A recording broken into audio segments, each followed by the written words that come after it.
میرے رسول پاک علیہ السلام کے صحابہ کے قریب دنیا داری آ سکی نہیں آئی. حضرت ابو بکر صدیق نے پانی مانگا تو لوگوں نے دودھ دیا، فرمایا پیچھے کرو. ابو بکر نے نعمتیں چھوڑ دیے. اب ابو بکر وہ والا کام کرتا ہے جو رسول پاک نے کیا ہے. فرمایا نہ دودھ شاید پیش نہ کرو، جو مانگتا ہوں بس وہ دو. حضرت ابو بکر صدیق نے بڑے مالدار تھے. حضرت عمر فاروق رضی اللہ تعالیٰ عنہ کے پاس صحابہ کرام جمع ہو کے آئے. کون سا ایسا شخص ہے جس کی تنخواہ میں اضافہ ہو جائے؟ تو لوگ کہتے ہیں نہیں مجھے نہیں چاہیے. پر ہم نے وہ لوگ دیکھے ہیں. حاجی صادق صاحب کو مسجد والوں نے کہا 1000 روپیہ تنخواہ بڑھانی ہے تو حاجی صاحب کہنے لگے میرا بڑا سونا گزارا ہوتا ہے، مینوں نہیں بڑے نے. حضرت سیدنا عمر فاروق رضی اللہ عنہ صحابہ اکٹھے ہو کے گئے. کہنے لگے عمر حضور کے زمانے میں بظاہر غربت رہی، جناب صدیق اکبر کے زمانے میں غربت، اب تو بڑی ریل پیل ہے، بحرین سے لاکھوں کا مال آتا ہے، آپ کو بڑے بڑے سفیر ملنے آتے ہیں، پر آپ وہی پرانا کرتا اور وہی تامت جو کئی جگہ سے سی آپ نے کئی جگہ سے پھٹی. اور حضرت عمر ایک دن عید کی نماز پڑھانے گئے تھے تو ننگے پیر ہی چلے گئے. لوگوں نے کہا جوتا، فرمایا ٹوٹ گیا تھا یار، پہننے کے قابل نہیں تھا. فرمایا ننگے پیر آ گئے اور لوگ کیا کہیں گے؟ فرمایا چھوڑو، عمر کے پاؤں ننگے ہیں لیکن عمر کے کردار میں تو کوئی شک نہیں نا، پیر ہی ننگے ہیں نا، کیا ہوا؟ چھوڑو اس بات کو.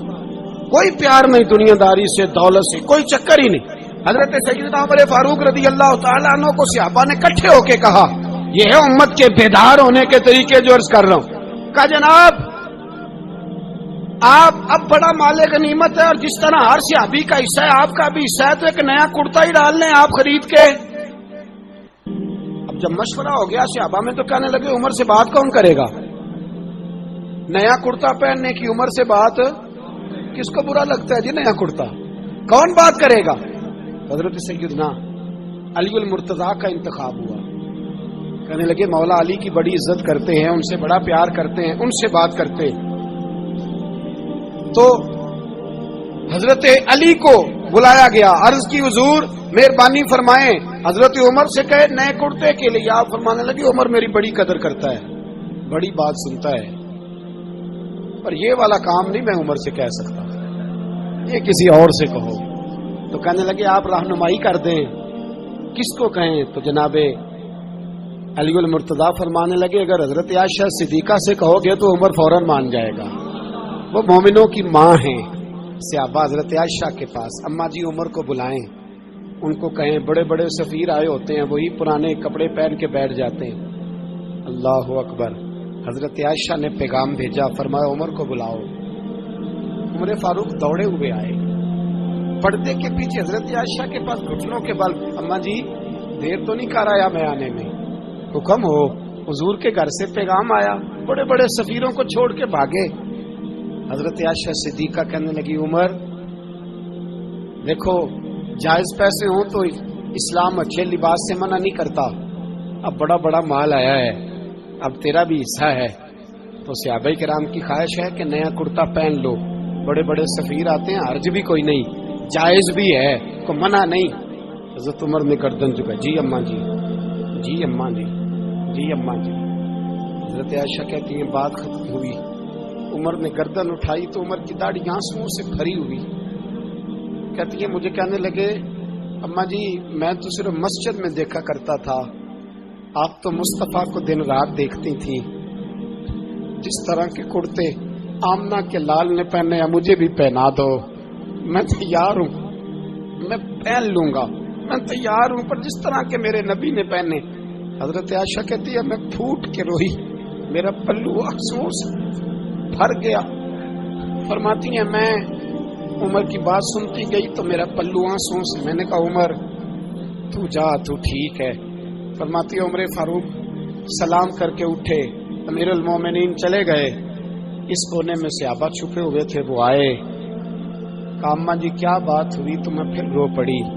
میں نے کہا کیا بتاؤں، تمہیں پرانے کرتے نظر آتے ہیں، اسے محمد عربی کے جلوے نظر آتے ہیں، اسے رسول اللہ کا رنگ نظر آتا ہے، اسے وہ غلامی نظر آتی ہے. عمر کو دنیا سے پیار، اور دنیا سے پیار نہیں تھا، دعا پتہ کیا تھی؟ یوں جھولی اٹھا کے اللہ مرزقنا شہادتن فی سبیلک وجعل موت فی بلد حبیبک. اللہ عمر کو بسترے والی موت نہ دینا، موت شہادت کی دینا، اور میں میدان میں جا کے نہیں مرنا چاہتا، مجھے رسول اللہ کے شہر میں موت چاہیے، باہر جا کے نہیں، یہی میدان لگے مدینے میں، یہی موت آئے، اسباب بنا، میں مدینہ بھی نہیں چھوڑنا چاہتا۔ او بھائی ان لوگوں کو نہیں پیار تھا، جناب صدیق اکبر کا وصال ہوا تو زہر کے اثر سے، وہ جو آپ کو زہر لگا تھا، بعض مفسرین نے لکھا ہے کبھی کبھی وہ جو سانپ نے ڈسا تھا تو کبھی کبھی اس کا اثر آتا تھا، بس اللہ نے شہادت دینی تھی کبھی کبھی، ورنہ تو بڑی شفائیں تھیں۔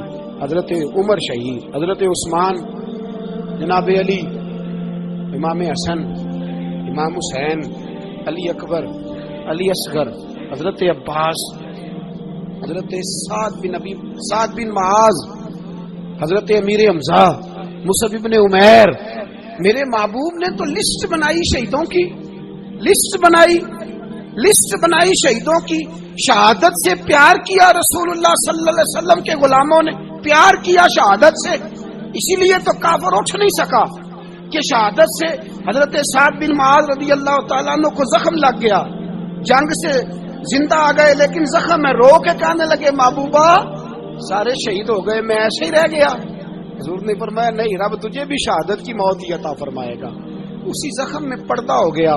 میرے بھائی حضرت عمر بن جموح رضی اللہ تعالیٰ عنہ 4 بیٹے لے کے احد کے میدان میں آئے، کہا محبوبہ میرے 4 ہی تھے، میں سارے لے آیا ہوں، سارے ہی قبول ہیں؟ فرمایا ٹھیک ہے، پھر خود بھی زرہ پہن لی، ایک ٹانگ سے لنگڑے تھے، ٹانگ چھوٹی تھی، حضور نے فرمایا تو نے کیوں لباس پہن لیا ہے؟ کہا حضور میں نے بھی تو جہاد پہ جانا ہے نا۔ حضور نے فرمایا تیرے 4 بیٹے جو جا رہے ہیں، تو کہا یا رسول اللہ کیا لنگڑے جنت میں نہیں جا سکتے؟ حضور لنگڑے اللہ کو قبول نہیں، میں نہیں جا سکتا۔ میرے نبی پاک صلی اللہ علیہ وسلم نے فرمایا نہیں، جنت تو تیرا انتظار کر رہی ہے۔ کہا حضور پھر میں بھی جاؤں گا، بچے جائیں گے تو میں بھی جاؤں گا۔ ایک بی بی احد کے دن 3 سال کا بچہ لے کے گھر سے نکلی، بیویوں کو کہتی ہے میرا خامد بھی بدر میں شہید ہوا، بھائی بھی اور باپ بھی، آج حضور نے پھر بلایا ہے، دل کرتا تھا کوئی جوان بیٹا ہوتا تو میں پیش کرتی، پر اب میرے پاس یہ 3 سال کا ہی ہے۔ بچہ لیا مدینے میں مسجد نبوی میں، حضرت بلال سے کہنے لگی 2 منٹ حضور کا دیدار چاہیے۔ نبی پاک آئے، کیسے آئی ہو؟ کہنے لگی محبوبہ میں شہید کی بیٹی، شہید کی بہن، شہید کی بیوہ ہوں، میرے پاس اب جوان تو کوئی نہیں، یہ 3 سال کا ہی ہے۔ حضور نے مسکرا کے فرمایا یہ کرے گا کیا؟ کرے گا؟ کہنے لگی حضور سنا ہے اسلحہ تھوڑا ہے، ڈھال کی ضرورت ہے، لوہے کی ڈھال ہوتی تھی، جب تلوار آتی تھی تو آگے کی جاتی تھی۔ کہا محبوبہ میرا شہید کی اماں بننے کو بڑا دل کرتا ہے، یہ میرا 3 سال کا لے جاؤ، جب تیر آپ کی طرف آیا تو میرا بیٹا آگے کر دینا، یہ ڈھال کا کام تو دے گا نا۔ ہنستے ہوئے محبوب کی آنکھوں میں آنسو آئے، بچے کو پکڑ کے سینے سے لگایا، ماتھا چوما، فرمایا جا تیرے ساتھ وعدہ ہے قیامت کے دن تجھے شہید کی اماں کہہ کے ہی پکارا جائے گا، وعدہ ہے تیرے ساتھ تجھے شہید کی۔ میرے بھائی مرنے کو دل ہی نہیں مسلمان، میرے نبی پاک صلی اللہ علیہ وسلم نے فرمایا جس کے دل میں کبھی شہادت کی آرزو پیدا نہیں ہوئی، اس کے سینے میں دھڑکنے والا دل مومن کا ہے ہی نہیں، وہ تو منافق ہے جو کبھی دین کے راستے میں شہید ہونے کو۔ میرے بھائیوں دین کو بڑی ضرورت ہے، بڑی ضرورت ہے، بڑی۔ اے خاصان رسول وقت دعا ہے، امت پہ تیری آ کے عجب وقت پڑا ہے، وہ دین جو بڑی شان سے نکلا تھا وطن سے، پردیس میں وہ آج غریب الغربا ہے۔ فریاد ہے اے کشتی امت کے نگہباں، بیڑا یہ تباہی کے قریب آن لگا ہے۔ اور ایک شاعر قلم توڑ گیا، کہنے لگا تجھ سے فریاد ہے اے گنبد خضرا والے، تجھ سے فریاد ہے اے گنبد خضرا والے، کعبے والوں کو ستاتے ہیں کلیسا والے، تجھ سے فریاد ہے اے گنبد خضرا۔ اپنے اندر دین کا درد پیدا کرو، ذوق پیدا کرو، مسلمان بن کے جینا